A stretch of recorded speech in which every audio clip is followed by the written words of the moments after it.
Hare Krishna, my divine souls. Today, in this video, I once again welcome you all, wherein I'll try to explain yoga through the understanding of three modes of material nature as explained by Sri Krishna in Srimad Bhagavad Gita. Sri Krishna explains the nature of his material energy, which is the source of the body and its elements. Thus, it is the origin of both mind and matter. Sri Krishna explains the material nature constitutes of three gunas. These three gunas are Satva gun, Rajogun and Tamagun. So the three modes, number one, Satva, that signifies the goodness element in us. Rajas, Rajoguna, that signifies the passion. And the Tamogun, Tamas, that signifies the ignorance. Since the body, mind and intellect are material in nature, they too possess these three modes. And a combination of these gunas forms the basis of one's character. Peacefulness, morality, well-being, serenity, etc. These are the virtues of those in the mode of goodness. So those people who are indulged in Sattva Guna, when their Sattva Guna is more highlighted, is more dominant, they are in the mode of goodness. Those driven by passion have endless desires and ambitions. They strive to satiate them and work consistently towards worldly enhancement. So those who are indulged in Rajoguna, they are consistently pursuing their desires and ambitions.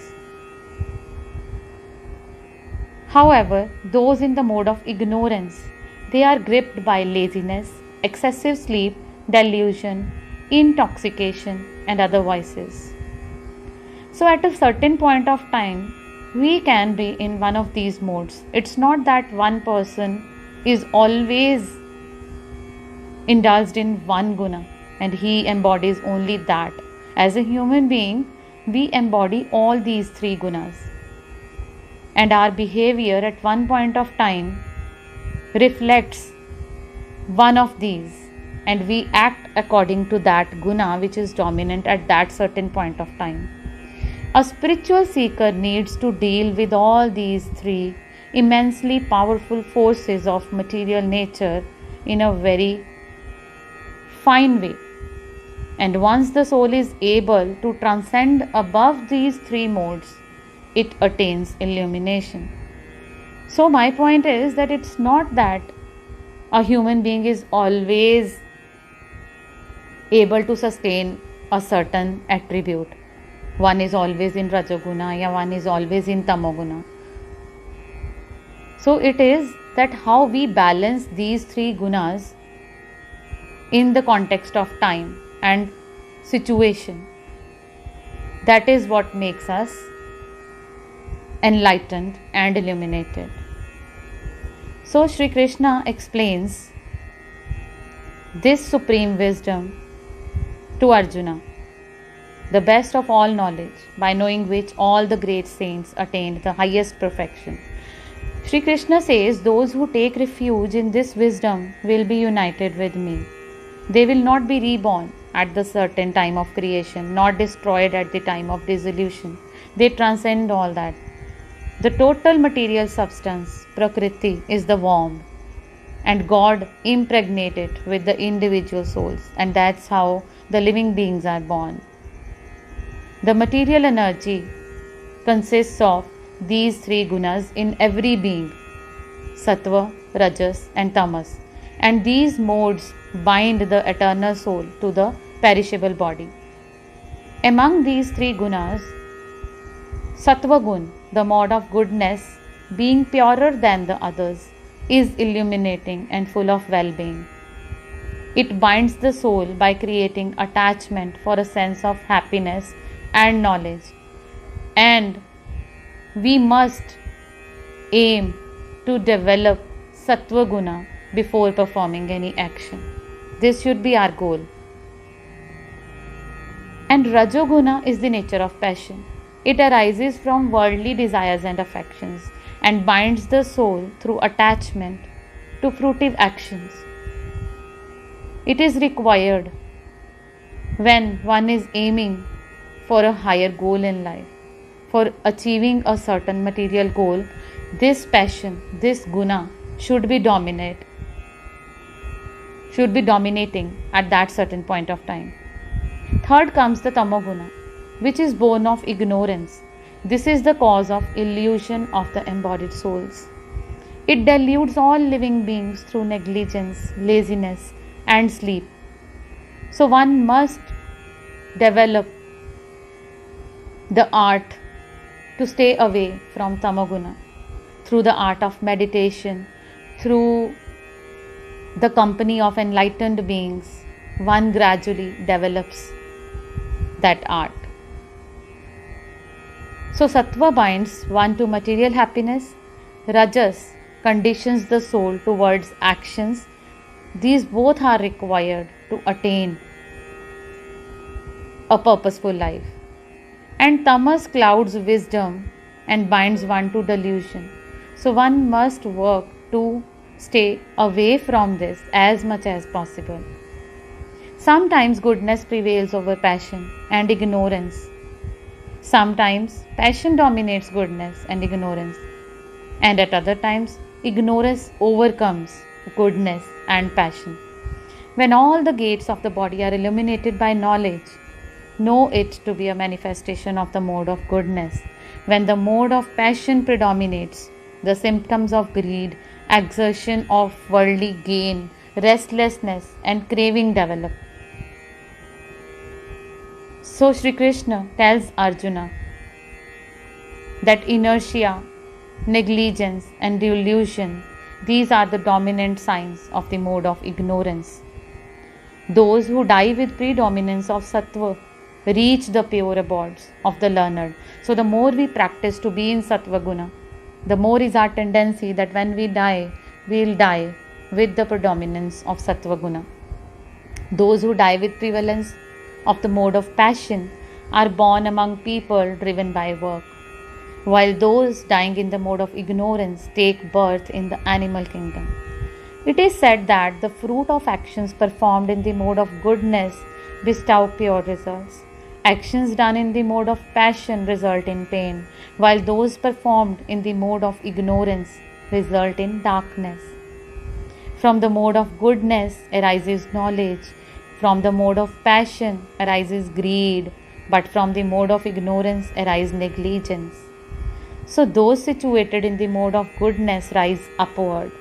Those in the mode of passion stay in the middle, and those in the mode of ignorance go downward. So my divine beings, now you have a better idea how these three modes of material energy govern us.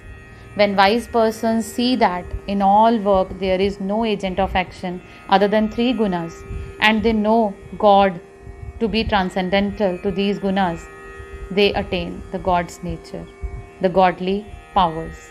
By transcending the three modes of material nature associated with the body, one becomes free from birth, death, old age, misery, and attains immortality. Then Arjuna inquired, what are the characteristics of those who have gone beyond three gunas? How do they act? How do they go beyond the bondage of the gunas? Then God explains, O Arjuna, the persons who are transcendental to the three gunas neither hate illumination, which is born of sattva, nor activity, which is born of rajas, nor even delusion, which is born of tamas. When these are abundantly present, nor do they long for them when they are absent. They remain neutral to the modes of nature and are not disturbed by them. So the enlightened beings are always in neutral mode. Knowing it is only the gunas that act, they stay established in the self without wavering. Those who are alike in happiness and distress, who are established in the self, who look upon a clod, a stone, and a piece of gold as of equal value, who remain the same amidst pleasant and unpleasant events, who are intelligent, who accept both blame and praise with equanimity, who remain the same in honor and dishonor, who treat both friend and foe alike, and who have abandoned all enterprises. They are said to have risen above the Gunas. And how can we attain that stage? Then God says that those who serve me with unalloyed devotion rise above the three modes of material nature and come to the level of the most enlightened beings. So all you need to do is to stay devoted to Sri Krishna, to God, to bhakti. One must not do actions for finding God. One just sits, relax and meditate upon God. That is the easiest way to practice rising above these gunas. So to break free from the clutches of these gunas, Sri Krishna reveals a simple solution to Arjuna, which is to attach his mind to God. Krishna says, since the Supreme Lord is unaffected by these three modes, whosoever attaches their mind to God also rises from material to the divine level. So Sri Krishna elaborates on the qualities of the liberated souls, that even when they see the gunas at play in the material world, they are not disturbed and stay equipoised, as I already explained. These divine souls can see the effects of gunas displaying in situations, objects and persons. They comprehend that everything is a manifestation of God's energy. And finally, everything is under His control. They are always in the bliss. They are never worried about the outcomes of their actions, because they know that their dharma is to perform the duty, perform the action. And फल की इच्छा करना is not their concern. It's not that उनको फल की इच्छा नहीं होती है. It's just that they are freed from the worry. They are freed from the concerns of the outcomes. They know that whatever is the outcome, it's in their highest self and it is in the good of the entire universe. Therefore, they are unaffected by the worldly situations. They do not feel miserable in adversities or jubilant in triumph. And without wavering, they remain situated in the self, which is absolute divine. So in the end, Sri Krishna reiterates that the power of devotion has the ability. So our ultimate goal is to love Krishna, surrender to Him. That is the only way that can help us overcome the influence of the gunas or the three modes of material nature and always experience the bliss. Thank you, my divine souls, for listening to this beautiful excerpt. I hope this can simplify your concept of the three gunas of material energy, Rajogun, Sattvagun and Tamagun. Hare Krishna.